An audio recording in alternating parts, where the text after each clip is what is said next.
Hey everybody, Jake here and welcome to the hobby. If you're new to the channel, then every single Thursday we cover the latest Pokemon card news that is hitting the hobby. And boy, do we have a fun-filled week for you guys because we are covering the upcoming Pokemon card set Sword and Shield Battle Styles and answering all of your guys' hard-hitting questions on this upcoming set. As well, we are going to delve into the world of high-end Pokemon card auction because some new Pokemon cards sold very recently for some extremely high prices, and I think they definitely deserve a spotlight, so we will definitely be discussing them in today's video.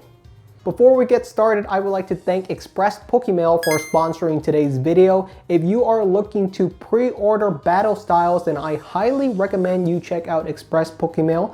I have been a long-time customer of them and they offer some of the cheapest prices on Pokemon card products. A link to their store is down in the description.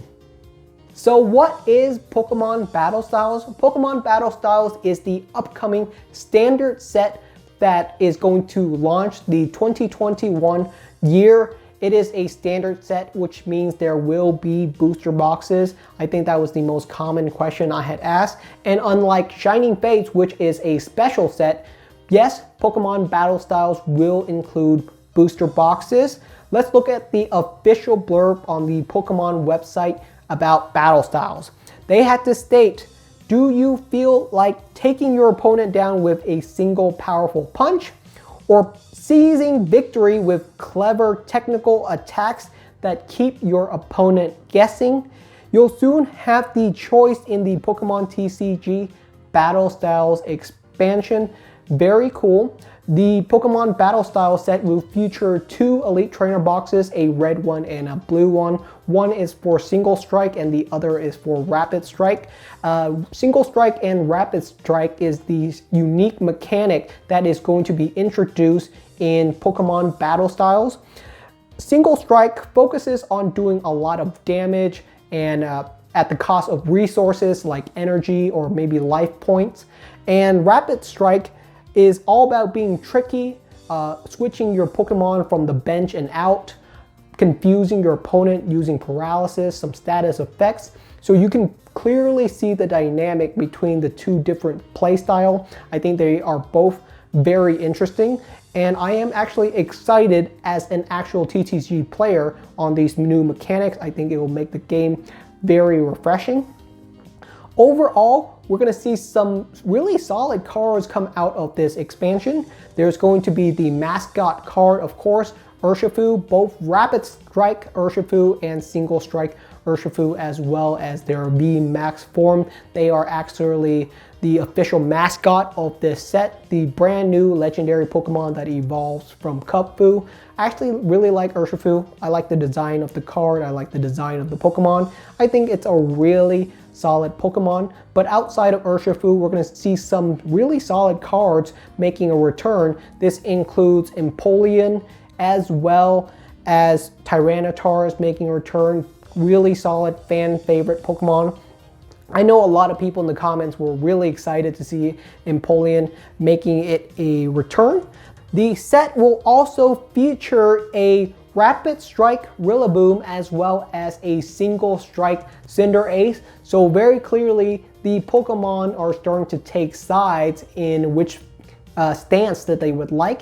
And I'm already seeing a lot of people in the comments saying that they are going to be a Rapid Strike collector or a Single Strike player. So clearly a lot of people are already starting to take sides. It's all in good fun. I enjoy it, definitely. The set will feature 12 Pokemon V, 16 Pokemon Full Art V, as well as 6 Pokemon V Max.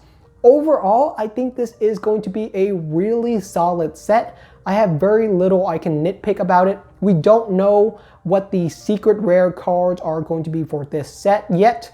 I imagine that there will be a secret rare Urshifu, Rapid Strike, and Single Strike style both. And I think those are going to be the chase cards for this set. We don't know for sure if they're in here. But if I know my Pokemon company, those are going to be the big secret cards for this set. Overall, really solid set. I do enjoy Urshifu as well as Kupfu. I think the new legendary Pokemons are really solid. I like their designs. I like the different stances. I think this set is going to be fun. We're definitely going to need to know a lot more about it, but I've already put in my pre-order. I know I'm going to definitely open up a lot of these booster boxes, and I actually do plan on playing with some of the cards. So this is going to be a solid set for the start of 2021.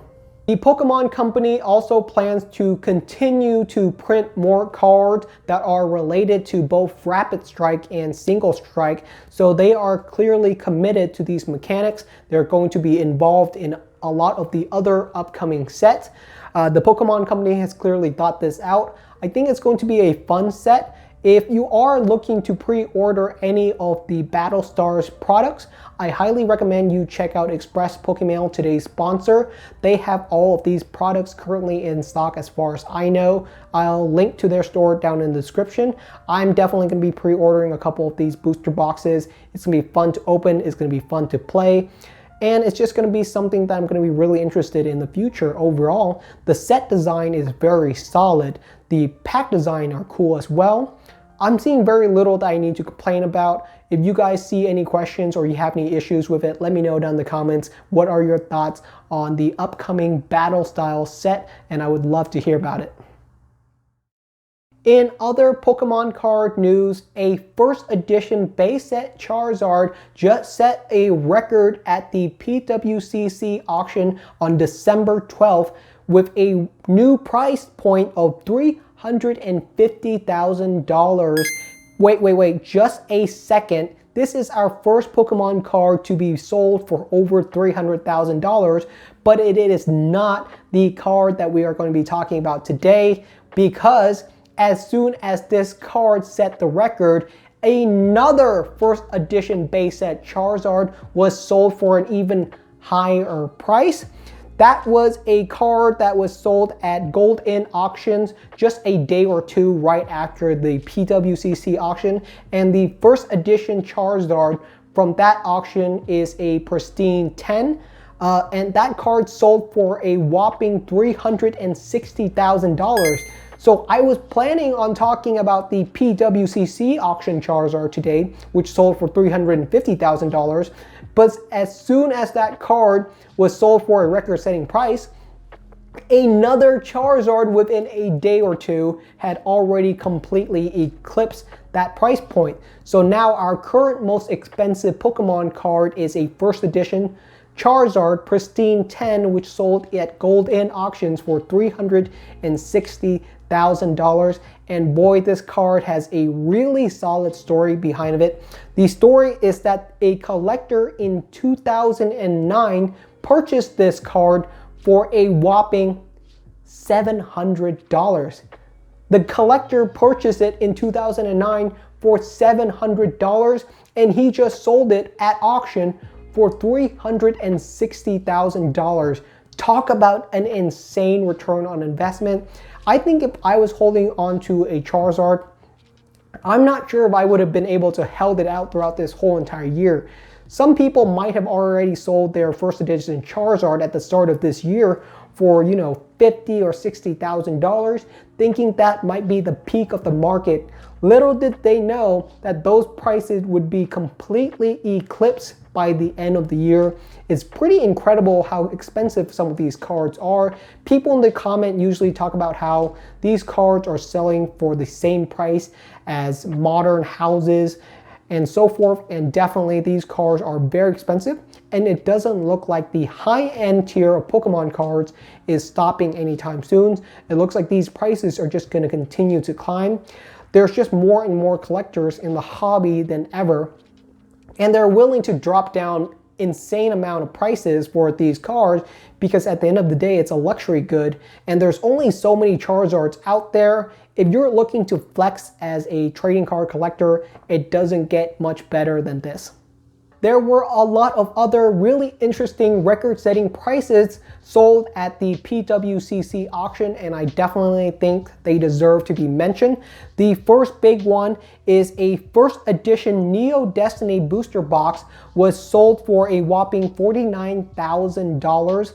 those were price points for the first edition base set booster boxes at the start of this year. If you heard a booster box was sold at the start of this year for $50,000, you would automatically assume that it was a first edition base set booster box. Nowadays, even Neo Series, Jungle, Fossil, a bunch of other booster boxes are starting to reach those $50 price point, and people are still opening up packs and booster boxes constantly, so they're only getting more rare.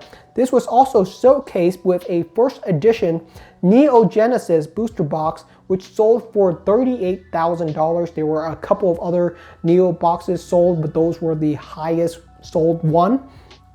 Not only were booster boxes sold, but a bunch of vintage PSA 10 cards were also sold for some very exorbitant prices.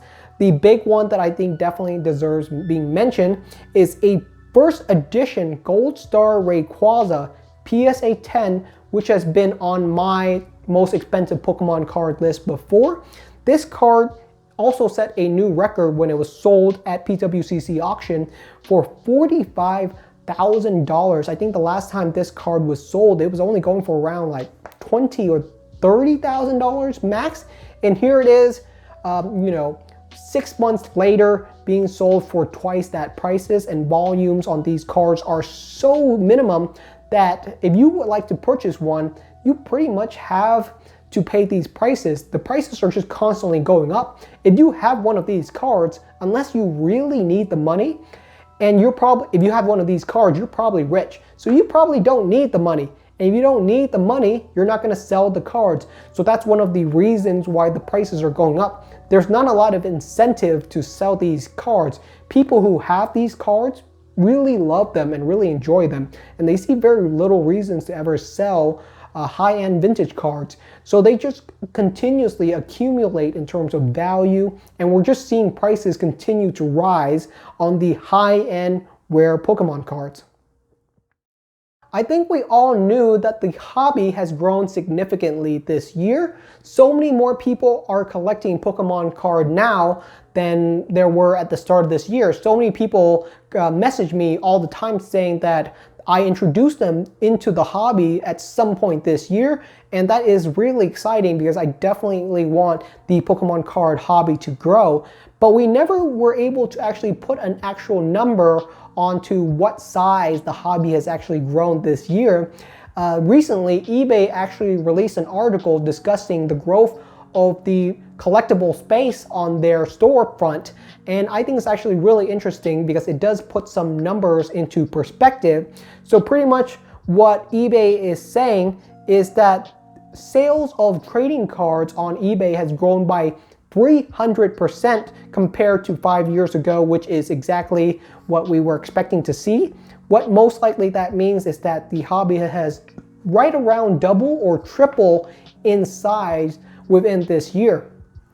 And that would make sense with all of the increases in prices, because what you're seeing is a much larger number of Pokemon card collector, but for all of those older cards, they haven't really increased in number. So now you have way more collectors with the same number of cards.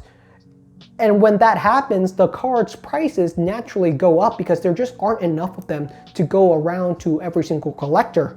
As well, eBay says that they sold over 45 million cards so far in 2020, much higher in terms of volume than they have ever done before. And with this announcement, eBay is also announcing that they're going to be offering a new method for selling Pokemon cards on their website. This involves a $1 shipping fee for most individual Pokemon cards, and this includes tracking. If you ever sold Pokemon cards on eBay, single Pokemon cards, you'll realize that the shipping fee is very expensive. So they're creating this new super cheap service for selling Pokemon cards, and the shipping fee is only going to be under $1. What this means is that Pokemon card selling and trading and collecting is going to be much more easily accessible for the greater community. And that is something that I'm certainly very excited about, both as a collector and someone who would like to sell some cards. It's just a lot easier all around. The hobby has grown, but it's become so much more accessible. If you want to collect Pokemon cards nowadays, it's so easy to find, shop, and collect even some of the most rare and niche Pokemon cards. And that's what we would like to see, is to be able to easily access all of these rare Pokemon cards and know exactly what you want to get, how to get it, and all the details that you would need to become a collector. Alright guys, that's the end of today's video. I've said this before, but I'll say it again. There has never been a better time to be a Pokemon card collector. The hobby is just so vibrant and inviting. It's never been easier to start. There's so many different places that you can just access the hobby from, and it's been such an enjoyable experience for me, and I certainly hope that it's been an enjoyable experience for you. Are you guys going to be collecting Pokemon battle styles? What do you guys think so far of the set? Do you think what's been revealed is exciting? Are you going to be a rapid strike player, or are you going to be a single strike player? I'll be honest, I don't know which one I'm going to be yet. I like them both. I definitely think I will try out the cards and see which I enjoy better. Thank you so much for watching, and I will see you guys next time.